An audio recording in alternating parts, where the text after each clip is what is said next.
Welcome students.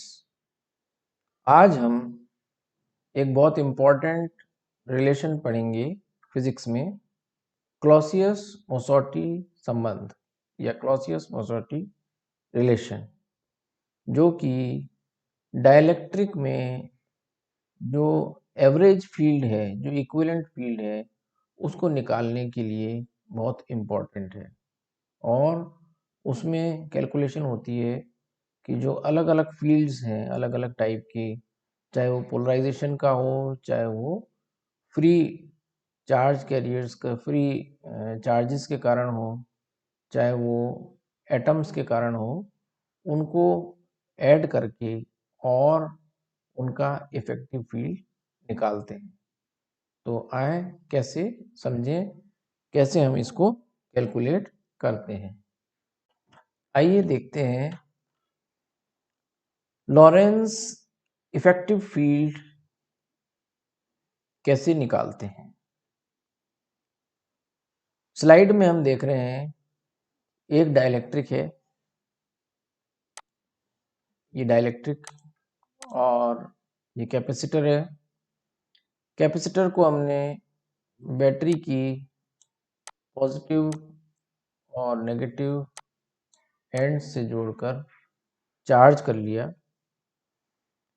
तो पूर्व में हम ये पढ़ चुके हैं कि जो डाइलेक्ट्रिक है उसके मॉलिक्यूल्स इसकी ऑपोजिट डायरेक्शन में इलेक्ट्रिफाइड चार्ज हो जाते हैं,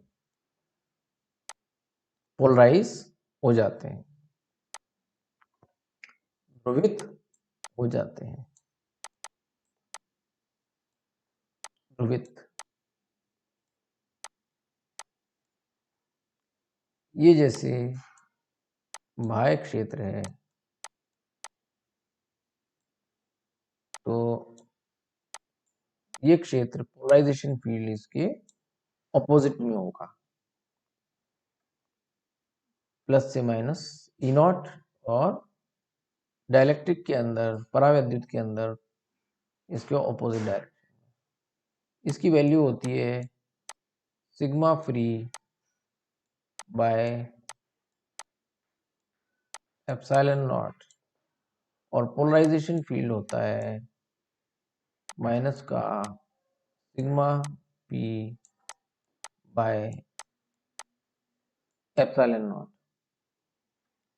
तो अब क्योंकि जो चार्जेस हैं, जो डाइपोल्स हैं, जो पोलराइजेशन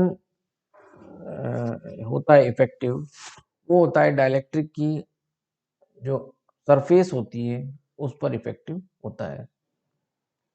लेकिन क्योंकि डाइलेक्ट्रिक का विस्तार है, इसलिए अंदर भी किसी मॉलिक्यूल पर जो लोकल फील्ड है वो अलग अलग होती है। उसकी कैलकुलेशन कैसे करते हैं, उसके लिए हम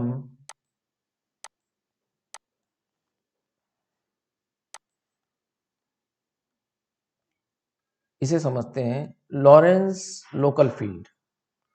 जब परावैद्युत को आवेशित समांतर प्लेटों के बीच में रखते हैं, तो परावैद्युत की किसी एक परमाणु पर आरोपित बाह्य क्षेत्र के साथ साथ परावैद्युत की अन्य परमाणुओं के द्विध्रुवों द्वारा उत्पन्न क्षेत्र भी कार्य करते हैं।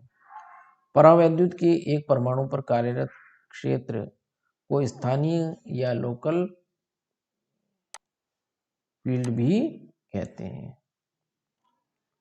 इसका मतलब ये हुआ कि और मॉलिक्यूल और जो डाइलेक्ट्रिक है उस पर ये फील्ड तो कार्य कर ही रहा है, एक्सटर्नल और पोलराइजेशन अपोजिट डायरेक्शन में, और किसी एक एटम पर भी फील्ड कार्यरत होता है। ये उस एटम या मॉलिक्यूल की पोजीशन हो गई, और हमें E2 जो है लोकल फील्ड वो निकालना है। एक्चुअली इस पर जो फील्ड होता है वो रिजल्टेंट होता है external field plus opposite direction में पोलराइजेशन फील्ड प्लस और एटम्स जो उसके आसपास के हैं उनके कारण फील्ड, इफेक्टिव फील्ड। तो ये आप देख रहे हैं कि इसके आसपास कोई एक छोटा गोला लें अगर और उसमें से डाइलेक्ट्रिक को निकाल दें तो इसकी जो ये सतह है इस पर भी अपने पुराने लॉजिक के अनुसार जो हमने इससे पूर्व वाले लेक्चर में पढ़ा था, यहाँ पर सरफेस पर पॉजिटिव चार्ज और यहाँ पर सरफेस पर नेगेटिव चार्ज प्रेरण से या इंडक्शन से इकट्ठा हो जाता है। जाहिर है कि ये जो फील्ड होगा ये एक्सटर्नल फील्ड की डायरेक्शन में ही होगा, यानी पोलराइजेशन फील्ड जो है डाइलेक्ट्रिक का उसके अपोजिट डायरेक्शन में होना चाहिए।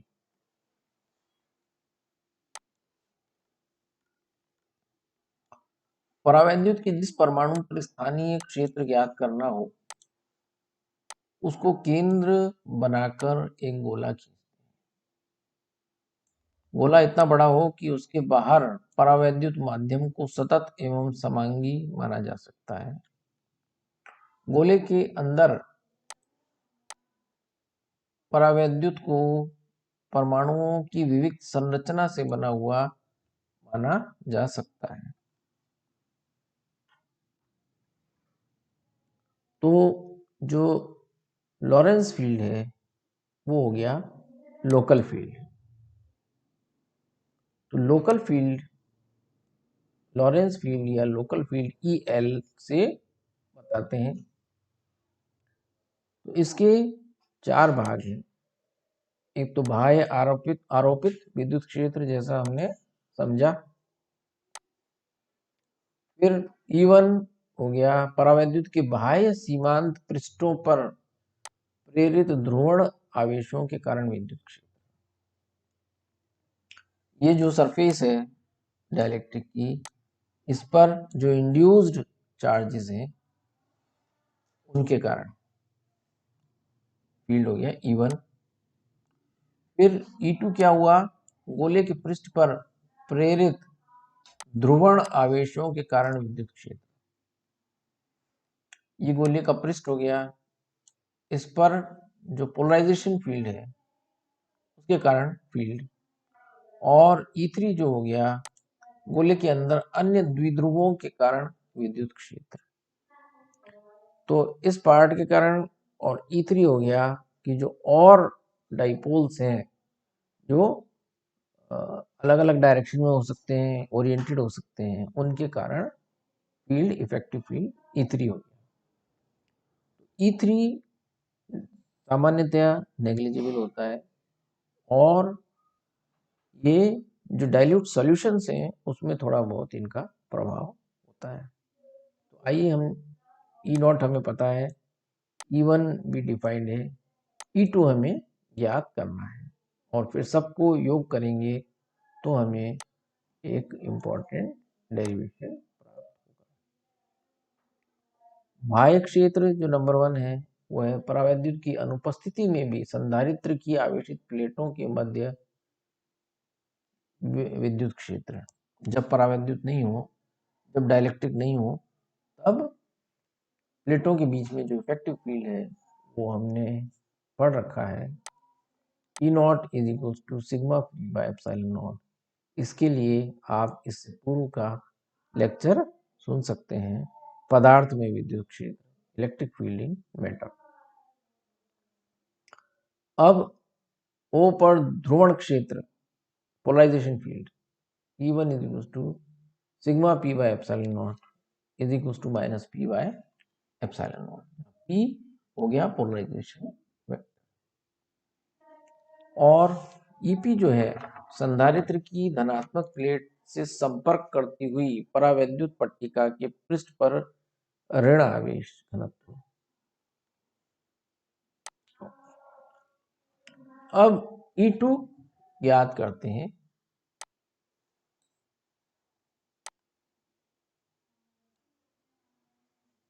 देखिए, प्लेटों के मध्य परावैद्युत में से गोले वाला भाग हटा देते हैं। आर त्रिज्या के गोला लिया और उसमें से हमने माना कि परावैद्युत हटा लिया गया है।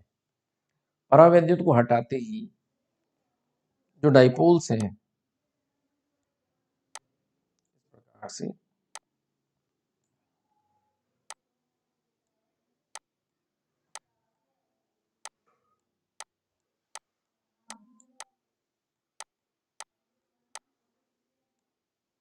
ये जो पार्ट है, ये जैसे पॉजिटिव, यहाँ पर डायरेक्शन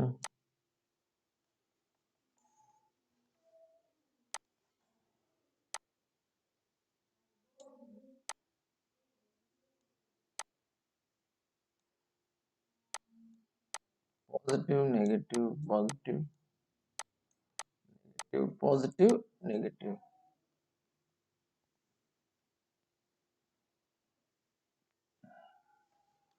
तो इस प्रकार से जो सीमांत है, जो बाउंड्री है, वहां पर एक तरफ पॉजिटिव चार्ज और दूसरी तरफ नेगेटिव चार्ज इकट्ठा हो जाता है।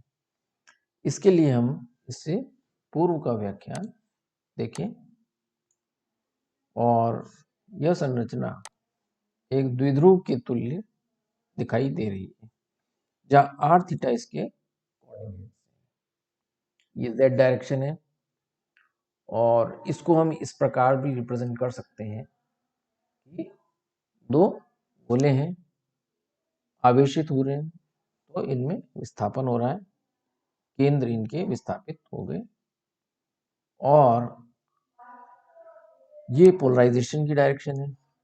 और जब पोलराइजेशन की डायरेक्शन है तो पोलराइजेशन जो है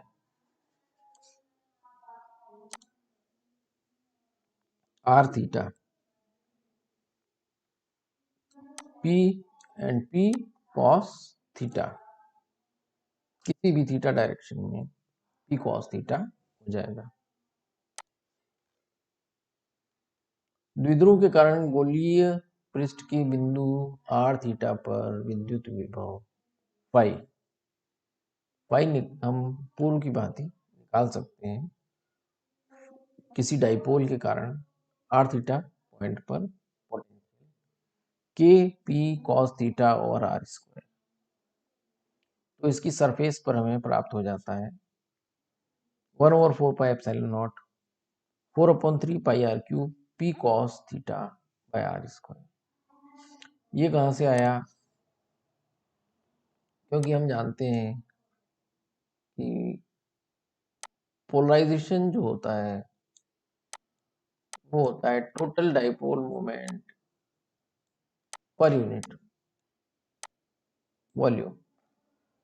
तो यदि मेरे को P निकालना हो तो मैं निकालूंगा P इंटू V। तो यही आप देख रहे हैं P cos theta over R square. ये देखिए P V,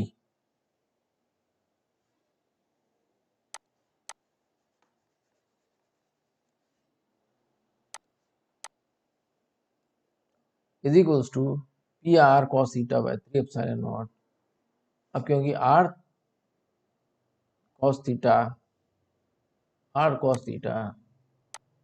z के बराबर है, इसलिए हो गया परिमाण में, मैग्नीट्यूड में P R cos theta is equals to P Z by 3 epsilon not.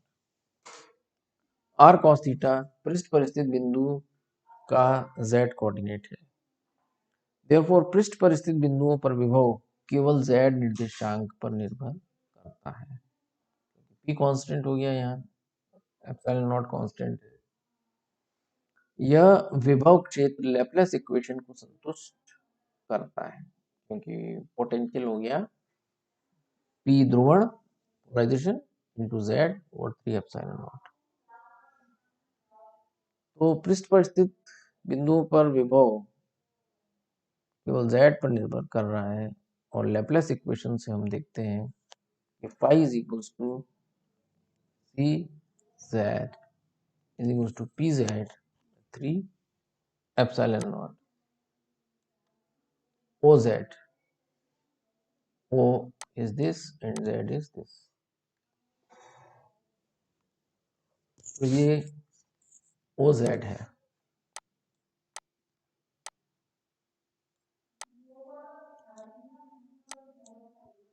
और गोले के अंदर क्षेत्र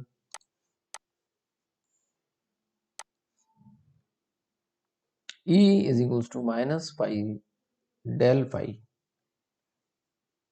E is equals to minus gradient of phi, तो minus p by 3 epsilon not pz by 3 epsilon not, और z डायरेक्शन में हम निकाल रहे हैं, तो E जो है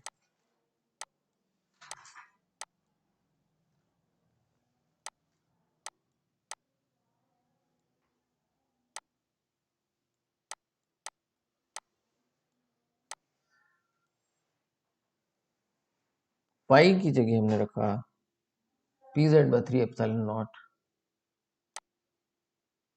और z ये है ये, तो E हो गया z डायरेक्शन में।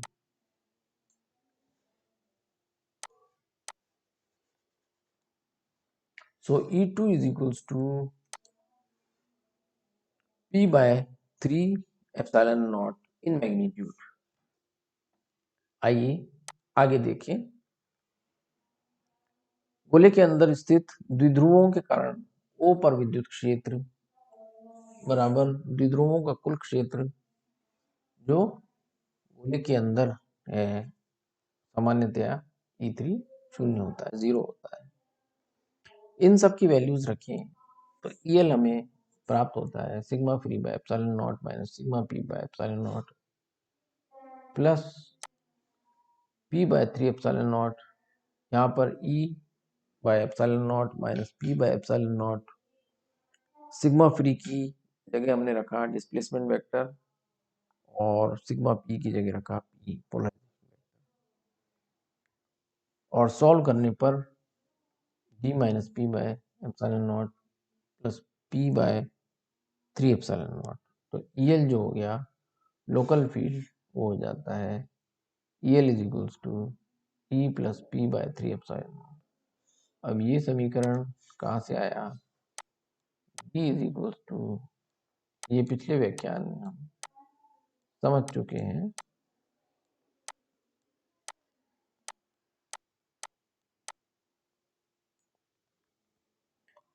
यहाँ पर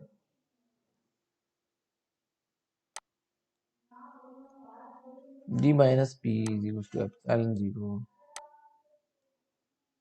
E, तो रिजल्टेंट रहा E plus P by 3 epsilon, तो ये लॉरेंस लोकल फील्ड है, ये मैक्सवेल्स फील्ड है।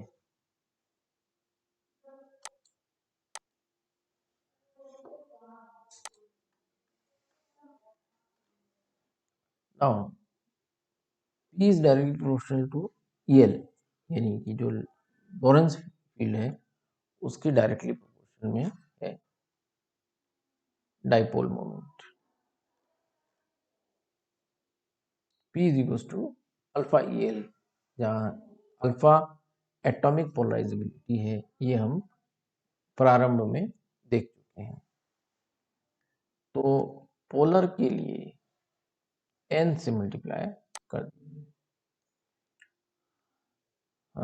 पोलर नहीं n मोलर के लिए, सॉरी n क्या हो गया, परावैद्युत में परमाणुओं की संख्या प्रति एकांक आयतन, प्रति एकांक आयतन परमाणुओं की संख्या, तो therefore EL is equals to P by n alpha. समीकरण 6 में हमने रखा P by EL is equals to P by n alpha, यहाँ से डायरेक्ट प्राप्त होता है EL is equals to P by n alpha.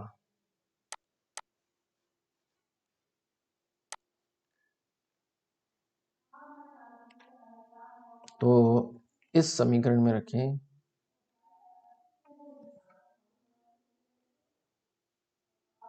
समीकरण 6 N alpha is equal to P by E L is equal to N P by N capital N alpha, जहाँ एन Avogadro परमाणु परावैद्युत के परमाणुओं में की संख्या प्रति एकांक आयतन यानी नंबर डेंसिटी।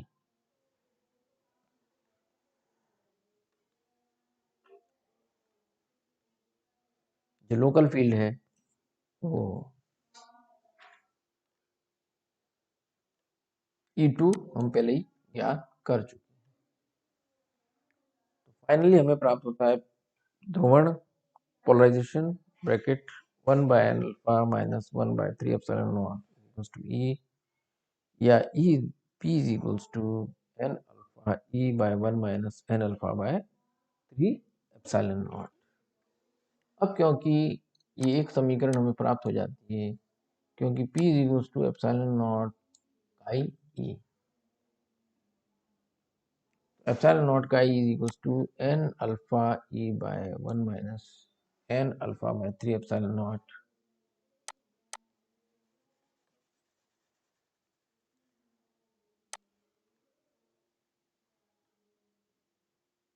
एप्सिलॉन नॉट का I हो गया susceptibility is equals to n alpha E by 1 minus n alpha by 3 epsilon naught. Whence we get chi, the susceptibility n alpha by epsilon naught E से E दोनों तरफ cancel out हो जाता है। chi is equals to n alpha by epsilon naught by 1 minus n alpha by 3 epsilon naught। तो chi इस प्रकार से हमने निकाल लिया, chi is equals to n alpha by epsilon naught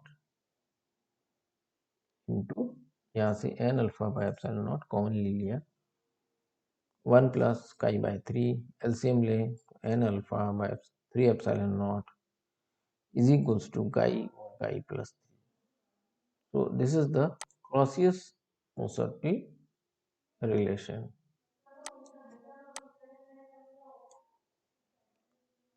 n alpha by 3 epsilon naught is equals to chi over chi plus 3, और chi की value रखें, chi is equals to epsilon r minus 1। तो हमें एक बहुत ही इम्पोर्टेंट स्टैंडर्ड रिलेशन प्राप्त होती है, n alpha by 3 epsilon naught is equal to epsilon r minus 1 और एप्सिलॉन r प्लस 2, क्योंकि काई डिनोमिनेटर में रखा एप्सिलॉन r माइनस 1।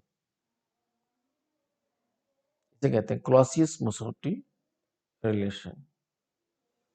इस पर न्यूमेरिकल्स करें और अगले व्याख्यान में पुनः मुलाकात करते हैं।